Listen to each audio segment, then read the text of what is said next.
Yo soy ingeniero de simulación, específicamente de Molflow, en la empresa Joyson Quinn Automotive System en San Luis Potosí.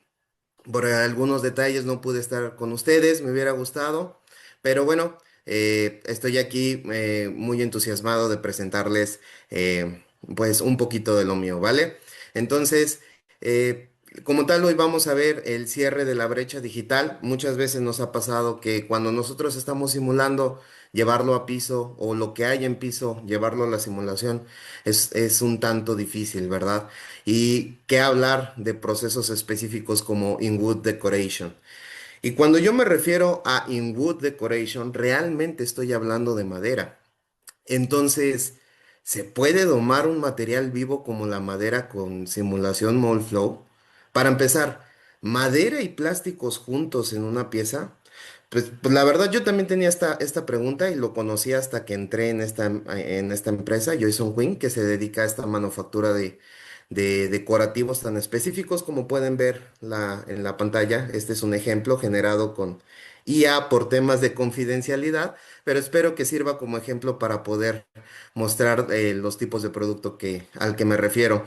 Y bueno, pues queda claro que ya desde hace años se ha estado haciendo este tipo de productos, pero ¿se puede simular un material natural como la madera dentro de los software?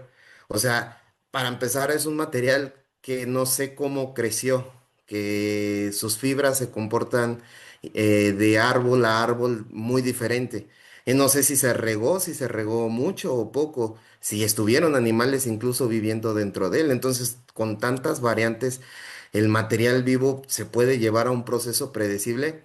Pues hoy les quiero decir que sí se puede y quisiera platicarles sobre los retos que conlleva, cuál fue mi enfoque para poderlo concretar y qué es lo que marca la diferencia al momento de utilizar software de simulación especializados como Molflow. Entonces, de inicio, ¿qué es In-Wood Decoration? Bueno, pues suena muy parecido a otro proceso llamado In-Mold Decoration, que es un film plástico. Es exactamente lo mismo, simplemente que aquí en lugar de tener un film plástico, que es el que tiene toda la decoración, aquí estamos agregando un material natural como la chapa de madera.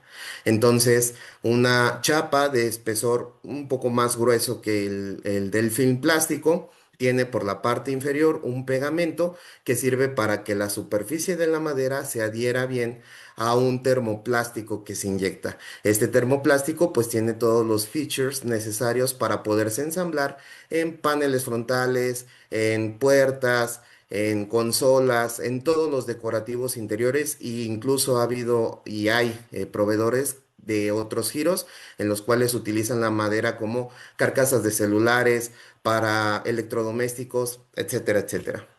Entonces, el proceso consiste en que una chapa de madera llega a nuestra planta, se corta para darle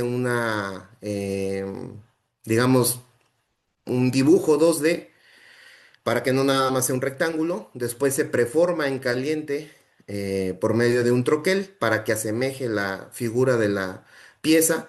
Se coloca dentro de una cavidad de un molde de inyección y ahí mismo se le aplica el termoplástico. Se inyecta un termoplástico que muchas veces varía. Puede ser un policarbonato con ABS, puede llevar o no fibra de vidrio.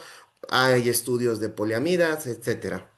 Al final, ¿qué obtengo? Obtengo una pieza que tiene una superficie de alta gama, que muchas veces se veía en carros hace mucho como Audi, como Mercedes-Benz, y que ahora incluso otras EOM han ido adquiriendo, como por ejemplo Tesla, como GM, etcétera, ¿no? Entonces tenemos superficies de alta gama que puedes palpar la madera, pero también por la parte de atrás tenemos todas las características mecánicas del plástico para que se puedan ensamblar y puedan estar funcionales dentro de un automóvil. Al final no se queda solamente en inyección, a veces tenemos que entregar piezas finales las cuales son cortadas para eliminar retazos que se utilizan en la inyección o perímetros que no requiere el cliente. Y también se ensamblan con otro tipo de elementos como luces, piezas cromadas, piezas pintadas, etcétera. Entonces, si se dan cuenta, es un proceso, simplemente la única variable, pequeña variable que cambia es la madera, pero es tan pequeña que le transfiere todas las cuestiones que puede tener la madera al proceso. Se puede hinchar, se puede romper, se puede manchar, etcétera, etcétera. Y algo muy especial es que, como ya dije, al no saber cómo crece, al ser un material natural, la deflexión pues se piensa que es impredecible. Hablando específicamente de este problema que es la deflexión y que de eso tratará mi presentación, pues existen retos. Retos principalmente a la sensibilidad por el proceso de inyección. Como ya lo dije, pues puede verse afectado su composición por efectos de la temperatura, por efecto de la presión. ¿Ok? Entonces, otro punto muy importante es entender la noción básica a primer orden de cuál es el problema que queremos resolver. Y muchas veces yo me he encontrado, y yo creo que ustedes consideran conmigo, de que se dice que la ciencia pues nada más es en la universidad y ya en los trabajos el Excel no soluciona todo o alguna otra herramienta.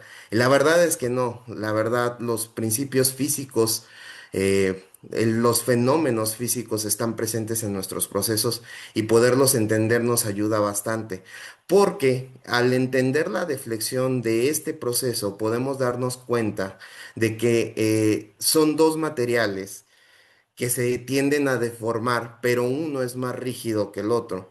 Entonces, los modelos matemáticos podrían pasar de modelos tradicionales como Euler, Bernoulli, a algunos que intentan encontrar otras variables como módulos elásticos, como coeficientes de dilataciones térmicas, como es el caso del modelo matemático de Timochenko para dos metales, dos vigas de diferente metal que al momento de flexionarse, uno es más rígido que el otro por estas características mecánicas y al final nos da una deflexión completamente diferente a la que los modelos tradicionales están adecuados. Entonces, y sobre todo, otro punto muy importante es la caracterización de ese inserto. Hay veces que uno asume cosas en los software de simulación y eso está perfecto. Existen límites, pero en medida de que uno vaya acercando las cosas a la realidad es como vamos a tener datos meramente precisos. Entonces, por ejemplo, hablando de la madera, pues es un material no isotrópico, anisotrópico es en realidad.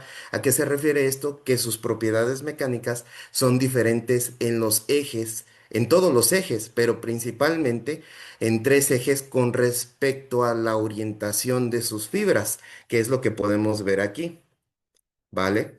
Y no solamente es cómo se comporta mecánicamente este material, sino también la humedad principalmente la madera, no se ve dañada por temperaturas o presiones, sino que es el resultante del cambio de su humedad que puede dar contracciones diferentes y en todos los sentidos de los ejes de esta madera. Pero hay una cuestión, que si nosotros resolvemos desde un inicio en los proyectos los temas de simulación y preveemos esas deflexiones, tenemos dos impactos. El primero es operativo. Los ajustes y corridas serán menores. El scrap por Warpatch oscilará entre un menor porcentaje de entre 30 y 60%.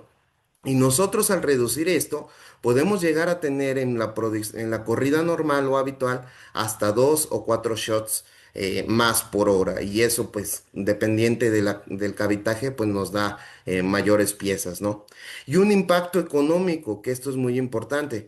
Nosotros evitaremos algunos de los retrabajos que se les pueden hacer a las piezas.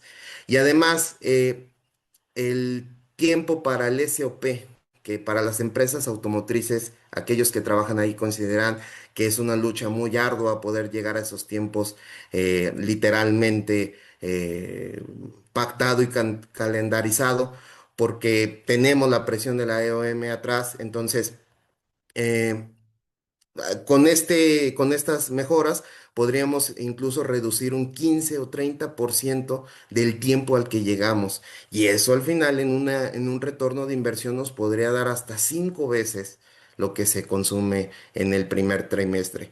Y eso es simplemente porque al reducir la variabilidad de cómo se puede comportar la deflexión, pues nosotros podemos evitar tanta prueba y error hasta llegar a un proceso estable. Ahora, yo la verdad me uní a esta empresa alrededor de hace 2 años y la empresa creo que lleva alrededor de 20, 25 años, entonces este proceso no es nuevo. Pero ¿por qué entonces la receta estándar de insert molding falla con la madera? Bueno, porque de inicio siempre se han llevado suposiciones, que otra vez no están mal, pero suponen cosas, ¿ok? Y en la realidad hay comportamientos diferentes. Entonces, la primera suposición es que el inserto es parecido al plástico. En cuestión a qué? A su rigidez y homogeneidad. Y eso en la realidad es completamente diferente porque es un material ortotrópico. Entonces, en los tres sentidos, llámelo longitudinal, tangencial y radial, o X, Y, Z, con respecto a la orientación de las fibras, vamos a tener diferentes comportamientos mecánicos. Y si le agregamos que tenemos humedad variable, pues nos puede dar warpage o curvaturas no previstas, como podemos ver aquí en la imagen, ¿no? También otra cosa, los perfiles de inyección ideales. Uno piensa que lo que le setea a la máquina es lo que está pasando en la realidad. Y por ahí escuché a alguien que le hizo la pregunta a Jano sobre qué pasa más allá, ¿no? O sea, qué pasa fuera o atrás del componente de la boquilla, ¿no? Pues es muy cierto. Como tal, una suposición en las simulaciones es que tu material se está dosificando de la mejor manera, pero ¿cómo lo puedes asegurar? ¿Cómo puedes asegurar que en piso la contrapresión está bien limitada, que no tienes problemas de las revoluciones por minuto al que lo estás dosificando y que todo eso te comprime, te cizalla además el material y que te pueden crear picos como se puede ver en la imagen? Y que es un abstracto de lo que a mí me pasó, porque en este ejemplo había una velocidad constante. Cabe resaltar que los valores por tema de confidencialidad son diferentes, pero es un perfil constante que a los 0.05 tenía respuesta y que creen que por temas ahí de proceso, de seteo de proceso y de cómo estaba dosificando, existían picos. Y esos picos que se creen inicialmente como ideales, pues al final nos dan tensiones y orientaciones distintas. Y por último punto, la temperatura del inserto. A veces estas propiedades las dejamos, ah, no las vemos relevantes, es la verdad, pero cabe resaltar que con este estudio pude notar que existe un historial térmico, que realmente importa la temperatura inicial a la que está mi inserto antes de meter a la máquina, cuánto contacto tiene dentro de la cavidad para que el software pueda hacer esos cálculos de temperatura y al final me dé el punto exacto.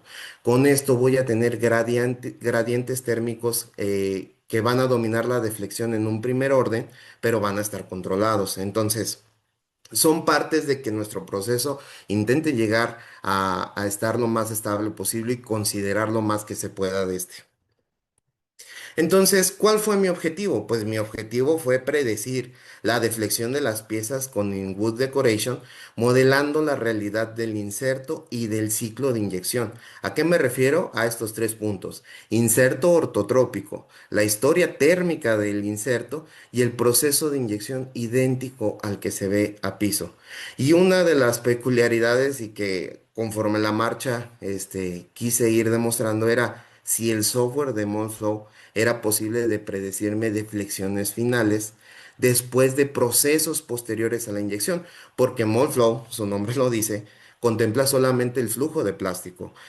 Tiene muchas otras herramientas y variantes que nos pueden ayudar, pero ¿cómo podemos explotar el software para que incluso me dé deflexiones después de que lo pasé por el proceso de CNC de corte para quitarle material. Entonces, más adelante vemos esos resultados. El enfoque que tuve, bueno, pues hacer un mold flow completo de Cool, un estudio, un análisis de Cool FEM, Fill, Pack y Warpatch. Esto conlleva a modelar todos aquellos elementos que sean necesarios para este análisis. Tanto el molde, los circuitos de refrigeración, el hot runner, la boquilla, o sea, todos los elementos necesarios o que tengan la mayor interacción con el flujo del plástico. Después, hacer la captura de datos reales. Y ahí va lo más importante. Esta captura de datos reales tiene que ser lo más precisa posible. No simplemente ir a la máquina y lo que está seteado, trasladarlo a Molflow. Yo lo que hice en muchos de estos casos es con una cámara termográfica realmente ver a qué temperatura estaba la cavidad del herramental. Y con esto yo poder tener cuál era su resultante y qué era lo que quería obtener en Molflow. No solamente eso, cuando me di cuenta en el proceso que la temperatura estaba muy baja por el tema que sea, pues el material, la masa fundida, no estaba saliendo a la temperatura que debía o a la que estaba seteada, estaba saliendo algunos grados abajo. Entonces también hice purgas por delante del herramental para ver a la temperatura a la que estaba ese material. Entonces fui descartando, fui checando temperaturas, medí con esa misma cámara termográfica a qué temperatura estaba el inserto inicialmente cuando lo colocaban los operadores en el molde, a qué temperatura llegaba en la cavidad para poder tener todos los datos necesarios y poderle dar la mayor información a Molflow. Después se hace un escaneo, lo que hice fue un escaneo 3D de la pieza. Y aquí yo lo que les podría recomendar es que hagan un escaneo a diferentes horas. La deformación de los plásticos tiende a cambiar conforme el tiempo. Entonces puede ser diferente a los 10 minutos, que a las 2 horas, que a las 24 horas. Yo lo que hice fue hacer un análisis a los 10, justamente estos tiempos, 10 minutos, 2 horas, 24 horas, e incluso una corrida posterior para poder evaluar cómo se comportaba la deflexión primero entre estas y después poder aplicarlo, compararlo, mejor cotejarlo contra mi simulación. Aquí es muy importante recalcar que para el escaneo intenté manejar el mismo sistema de, ¿cómo le podemos llamar? El mismo sistema para comparar las piezas, pues utilicé un sistema 3-2-1 en donde limito un eje, bueno, primero limito un plano, después limito dos ejes, después limito el último eje rotativo y lo mismo lo apliqué en Monflow. Además, es importante resaltar que desde aquí empecé a utilizar la herramienta tanto Stamp o, bueno, las nuevas características de Stamp en 3D y también los resultados de flexión con todos los efectos, pero en el normal Z, ¿ok? Para que me diera una correlación realmente verídica. Entonces se hace ese overmatch y pues lastimosamente iterar y no desistir. Este proceso es de estar repitiendo y repitiendo y repitiendo el sentido hasta que obtenga resultados. Me enorgullece decirlo que encontré resultados a partir de la iteración 40. Entonces, no hay que desistir. Muchas veces no parece un trabajo fácil. Hay muchas cosas ocultas y uno tiene que estar insistentemente buscando qué es lo que te está faltando o si algo lo pusiste mal. Y digo orgullosamente porque verdaderamente a veces se necesita tener la cabeza fría y decir esto lo tengo que llegar a la realidad, ¿vale? Entonces es un ciclo, al final por eso lo pongo como un ciclo porque es una vez, dos veces, tres veces. Ahora, lo más importante que les quiero decir es respecto a la caracterización del inserto. Entonces, anteriormente en la empresa se ha venido una historia de cómo se hacen las simulaciones. De inicio solamente se simulaba el efecto del plástico, se dejaba de lado la madera. Ya después se hizo o se integró la madera con un material suplementario, por así decirlo, que a prueba y error dio buenos resultados en la mayoría de los casos, pero yo decía que aún nos quedaba debiendo. Entonces, entender lo que les dije al inicio de cómo es el comportamiento mecánico de la madera, o sea, cuál es la física detrás de la madera y empezar a meterse en estos temas de modificar o de verificar las variables de nuestros materiales, ¿no? Entonces, literalmente la madera no es un sólido genérico, entonces usa propiedades mecánicas ortotrópicas y sobre todo las usa en los ejes. Como ya les dije, las fibras, o también denominadas vetas, le dan sentido a la madera. El primer eje, el paralelo en el que van las fibras, es la dirección dura. Si ustedes agarran un palo, van las fibras en este sentido, y si lo intentan romper, es muy difícil hacerlo de esta manera, ¿ok? O- a lo mejor una hoja, el palo fue mala opción porque no lo puedes, en el otro sentido, no lo puedes romper, pero a lo que quiero llegar es que las maderas, en ese sentido de las fibras, son lo más duro, ¿ok?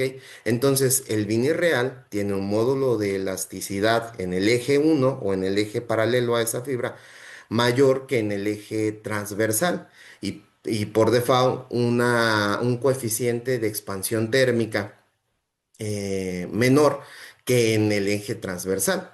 Eso es lo que nos quiere decir estos dos puntos. Entonces, entendiendo eso, yo lo que hice fue investigar rangos, valores aplicados a compuestos celuloides, am, algunas a lo mejor que no fueran maderas, a lo mejor algunos otros tipos de elementos base maderas, pero que me pudieran, digamos, acercar más al detalle de la precisión que yo esperaba. Entonces, encontrando valores, los modifiqué en esta zona del software y también, como ya les había dicho, lo importante de que el proceso esté bien caracterizado, las temperaturas iniciales y los contactos que tienen estos con los moldes. Incluso hay muchos estudios detrás. Ya lo podrán corroborar los demás compañeros respecto a que los coeficientes de transferencia de calor, si se hacen algunos movimientos en estos coeficientes, incluso nos pueden ayudar a tener eh, mayor acercamiento a la realidad. Entonces es ver las variables que tienes y jugar con ellas, nunca pensar que simplemente están porque están. Justamente existen para que nosotros las podamos modificar. Bueno, y a todo esto, ¿qué tanto predije? Les pido una disculpa, la verdad son imágenes de confidencialidad y para yo respetar el convenio que tengo con mi empresa, las difuminé o las degradé un poco para que no se alcance a entender, pero yo les podré explicar que antes teníamos una pieza o un overlay entre lo simulado y escaneado y con la colorimetría de este podemos ver que pues no se acercaba en absoluto a la realidad. Y lo podemos corroborar con los datos porque justamente en esta parte, sección del corte transversal, podemos ver que teníamos valores de menos 0,636, menos 0,589, menos 0,517 y menos 0,443. ¿Qué pasó después de toda la caracterización que hice del proceso y del material de la madera? Como podemos ver en la colorimetría, toda la pieza que tiene contacto con plástico, o sea, madera y plástico, están muy cercanos uno entre sí y lo podemos corroborar con el mismo corte de sección. Ok, o con la misma sección del corte transversal, perdón, en donde ahora tenemos valores de 0,17, 0,077, 0,044 y 0,024. Para ponerlo en términos generales y con datos duros de estadística, eh, el estudio se analizaron 20 puntos de la pieza antes y después. Y quisiera que nos centráramos en los más importantes. El promedio antes estaba en menos 0,29. Ahora logré que estuviera en menos 0,003 milímetros. La desviación estándar estaba en 0,23 y logré llevarla a 0,08. Por último, los errores, el error medio cuadrático que se refiere a aquellos valores que están más alejados de la media, pasó de 0,36 a 0,08. Y el error medio absoluto, el que ya contempla todo, pasó de 0,3 aproximadamente a 0,04. Y lo podemos incluso notar en los rangos en mínimos y máximos, en los valores mínimos y máximos, perdón, porque antes estaba de menos 0,722 a 0,071. Y después pasó de menos 0,29 a 0,174. ¿Qué quiere decir esto? Que con estos rangos o con estos valores de mínimo y máximo se podría notar en la gráfica que la pieza quedó completamente pegada o casi casi asemejó lo que en la realidad estaba pasando. Si lo transferimos a porcentajes dentro de tolerancia, pues antes toda la pieza estaba dentro de un margen de más menos 0,8. Eso se siguió respetando. Pero ¿cuál es la gran diferencia? Que en un rango de en un porcentaje de tolerancia de más menos 0,2 y más menos 0,1, de estar entre el 35% y 25% del total de la pieza, pasó al 95% y 90% respectivamente. Lo que es para mí, no quiero pasar como soberbio o algo por el estilo, no me lo tomen a mal, pero es impresionante porque en un material como es la madera, ver estos resultados, pues sí, es abrumante para mí. Pero ahora, del moldeo al fresado, nuevas condiciones y nueva deflexión.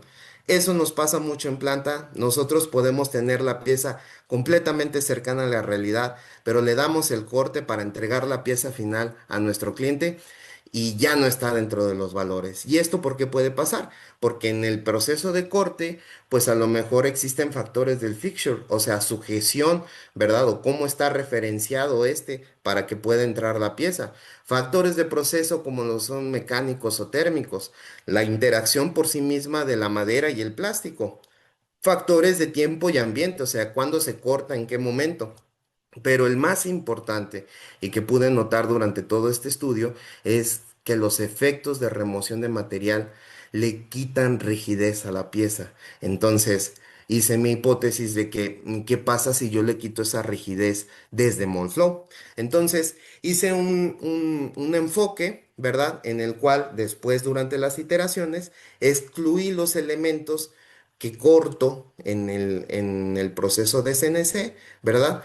Y estos de qué los excluí del análisis de Warpath. Se siguen utilizando para la inyección, se siguen utilizando para Cool, se siguen utilizando para Pack, pero en el Warpath quedan a un lado.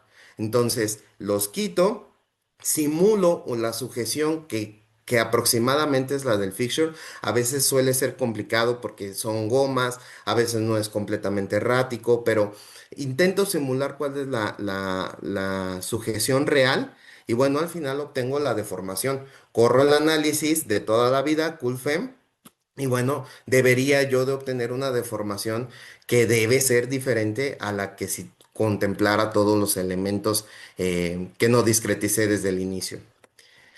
Y bueno, disculpen otra vez que esté sombreado, pero les puedo explicar que las piezas realmente adoptaron una forma casi idéntica al de la realidad. Otra vez se hizo lo mismo, se escaneó una pieza ya cortada. Esta se le dio el mismo sistema de referencias 321, fue el mismo con el que se sacó de Molflow, se colocaron, se hizo un overlay de estas y bueno, se obtuvo un resultado muy próspero.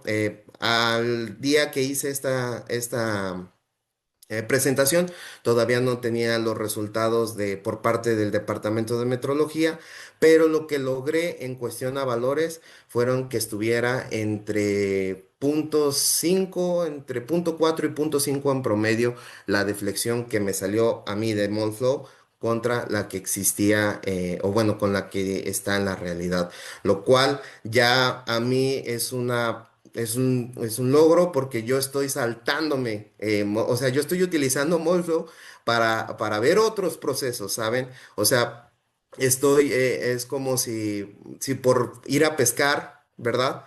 Hago la analogía de ir a pescar, lo saco y ya salió completamente caliente y cocinado. Es algo así, disculpen el ejemplo, pero al final es algo así.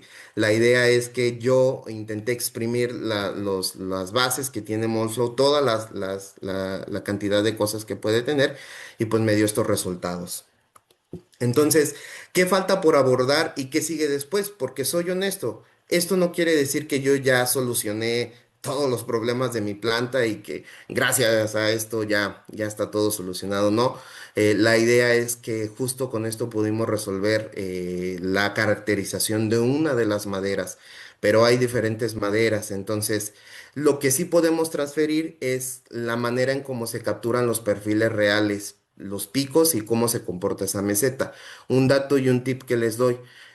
Las velocidades o los controles de velocidad por milímetro sobre segundo no suelen ser tan precisos como si lo utilizaran con flow rate, centímetros cúbicos por segundo. No lo sé, sea porque tal vez haga fórmulas, tal vez por la manera en cómo lo calcula el software, pero se me hace más preciso de esa manera. Las mediciones térmicas, no confiarse en lo que dan los seteos de la máquina, del molde. Los rangos de caracterización, eso sí se quedan los rangos, puede que varíe de madera a madera, de tipo de madera a otra, pero los podemos utilizar. Y la idea y la noción de siempre hacer un overlay de la simulación contra lo escaneado desde etapas tempranas para cerrar iteraciones. ¿Cuáles serían los límites y próximos pasos? Pues justamente vencer esa variabilidad en cuestión a la humedad, porque es esta humedad la que le da diferente contracción a la madera. Entonces, aunque yo tenga una simulación muy precisa, si yo meto todos estos valores, por ejemplo, aquí donde radico, San Luis Potosí, está haciendo mucho más frío de lo habitual. Entonces, si yo tengo caracterizaciones cuando estaba en verano y las intento aplicar a invierno, estoy perdido. Entonces, la idea es incluso tener diferentes caracterizaciones dependiendo del porcentaje de humedad. Yo siempre he dicho que sería genial que los software, no solamente este, sino también los software de elemento finito, pudieran tener más valores como por ejemplo tener un moisture percentage, un porcentaje de humedad y que te dijera 30 a 20, o sea, pero obviamente conlleva, no es tan sencillo decirlo, entonces, pero si no se puede, pues controlo las variables que ya tengo, ¿verdad? Y con eso a 10, a 20, a 30% de humedad puedo tener mis caracterizaciones y también dependientes de la orientación de la beta en el caso específico de la madera. Entonces, porque no es lo mismo que vaya transversal o digo que vaya paralelo, que vaya perpendicular, o por ejemplo si han visto algunas maderas que hace remolinos o que hace algunas circunferencias, eso ya podría hablarnos de cambios. Entonces, es intentar vencer este límite, potenciar el modelo para ahora hacerlo más rápido, que no me tome tantas iteraciones. Y bueno, y esto se podría lograr teniendo una base de datos de especie de madera, porque nosotros no trabajamos con un solo tipo de madera, o sea, podemos tener árboles de algunos pinos, algunos robles, algunos pianos, entonces dependerá mucho de eso. Si tenemos una buena base, pues vamos a poder potenciar nuestros modelos y las simulaciones. Y por último, acoplar con elemento finito para postprocesos. A pesar de que llegué a un punto 4.5 en promedio de resultado en la última deflexión, no es como me gustaría llegar a punto uno, punto 2, y yo creo que eso ya solamente se podría lograr si hago la conjunción con Astran, si hago la conjunción con ANSYS, con la idea de que se simule realmente el proceso de corte y que justamente aquí se pueda ver los pasos, o sea, porque no es... En medida de cómo se va cortando, ya sea primero una cara, después un lado, o después la parte inferior, la parte superior, pues eso libera el estrés, los estreses que tiene la pieza de manera diferente, pues eso me puede dar la variabilidad que hasta el momento Monflow, por la manera en cómo lo exploté, a lo mejor no me va a dar, pero tiene también mucho potencial para un futuro. Entonces, pues nada, espero que haya quedado todo claro. Yo esto se los comparto porque no sé ustedes, pero siempre hay un choque entre piso y entre los que simulamos, Para mí la idea que los que simulemos es que tengamos mucho conocimiento de piso, porque si no es como si cada quien hablara diferentes cosas. Nosotros que estamos detrás del ordenador debemos de también saber cómo están las cosas en piso para poder llegar a que las cosas que digamos pues realmente se comporten. Y sobre todo les decía que no sé ustedes porque justamente en esta lucha de piso y simulación, a veces se dice que lo que pasa en piso es arte, que son artistas lo que moldean inyección, y eso es cierto, porque muchas veces pues no tenemos los conocimientos completos en cuestión a los fenómenos físicos, a cómo se comportan, a las ecuaciones que gobiernan, incluso los mismos software. Entonces, aprender de todo esto nos va a hacer pasar de la incertidumbre artesanal a procesos predecibles. Entonces les dejo mi información de contacto, otra vez Juan Adrián Ruiz Sánchez, Monflow Simulator Engineer en Joyson Quinn Automotive System, y ahí están mis correos. Si tienen alguna duda que pueda contestar, si me da tiempo en este momento, pues adelante, y si no, ahí queda mi información, las grabaciones, si les puede ayudar en algo en sus procesos, adelante, y bueno, pues cualquier cosa ahí estamos pendientes.